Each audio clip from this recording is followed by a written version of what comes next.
perdoar os nossos pecados. E aí esse vermelho aqui. Será que tu sabe Qual foi o presente que Deus mandou para perdoar os nossos pecados? É vermelho. É vermelho. É vermelho. Eu acho que é o amor. O amor, isso foi amor. O amor de Deus foi tão grande, que mandou o seu filho Jesus. E aí esse vermelho aqui é o sangue de Jesus, que mandou lá na cruz, derramou todinho para perdoar o meu, o seu, todo o nosso pecado.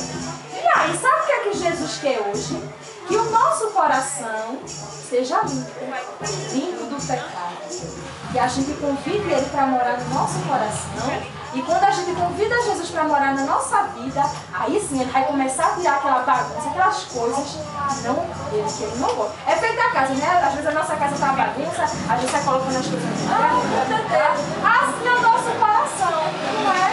Quando a gente não tem Deus no coração, o nosso coração está uma bagunça. E aí Jesus tem que estar no nosso coração, isso aqui é o coração limpo.